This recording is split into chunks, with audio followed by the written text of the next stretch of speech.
Cette journée de la femme, cette question, sous forme de boutade, un homme est-il aussi calé qu'une femme pour éduquer un enfant? Réponse avec vous, Guy Delisle. Merci d'avoir accepté notre invitation, nous sommes ravis de vous recevoir. Vous êtes auteur, dessinateur du livre « Le guide du mauvais père ». Est-ce que la réponse à ma question se trouve dans le titre de ce livre? Je crois qu'il mieux faut pas trop s'en inspirer parce que je me suis un peu basé sur les guides qu'on lit quand on veut être un bon papa.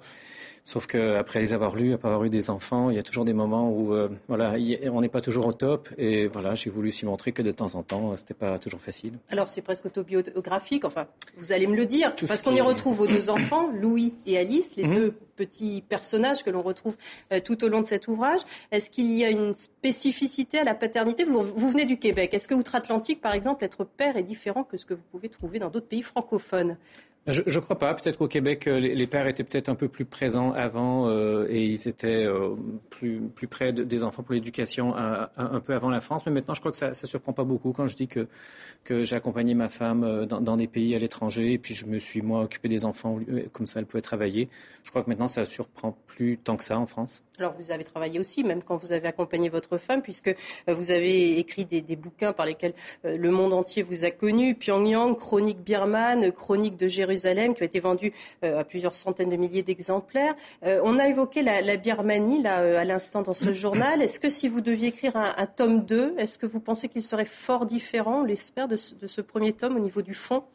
On l'espère, oui, j'espère, parce que là, je regardais les images, ça me rappelait quand on était là-bas en Birmanie. Nous, on était en 2005 et c'était assez morose, en fait, comme ambiance. Je crois que maintenant, il doit y avoir plutôt une ambiance positive. En fait, moi, je peux pas m'empêcher d'être sceptique et en regardant ce qui se passe.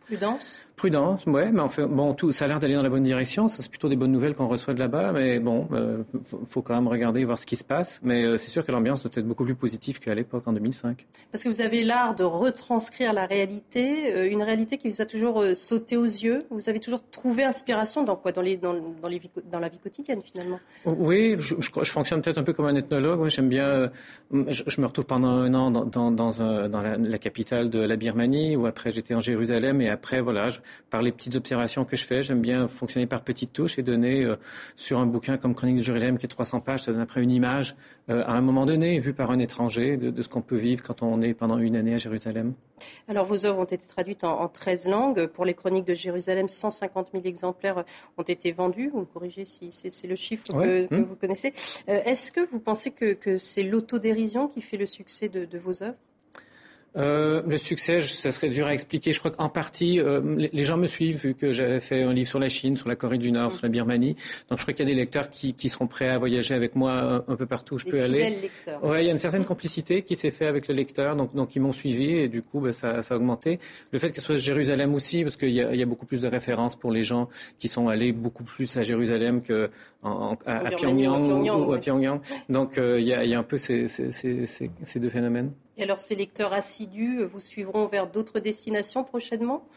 Non, parce que les enfants sont grands maintenant, ça devient assez compliqué de voyager. Et donc, ma compagne, elle a arrêté de se mettre à disposition pour partir avec l'humanitaire.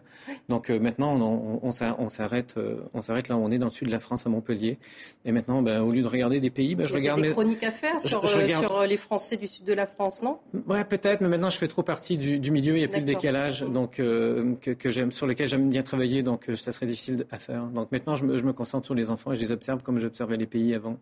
Alors vous êtes en France, mais vous êtes québécois d'origine et c'est la bande dessinée belge qui vous a inspiré et qui vous a donné envie de devenir dessinateur. En tout cas, c'est ce qu'on lit dans vos biographies. Comment expliquer que les francophones ont été à la pointe et le sont encore de cet art graphique? Ah oui, vraiment, la bande dessinée, c'est français. Moi, il m'arrive d'aller dans des pays étrangers. Il y a beaucoup de gens qui apprennent le français parce qu'ils veulent lire les bandes dessinées qui sont publiées en France.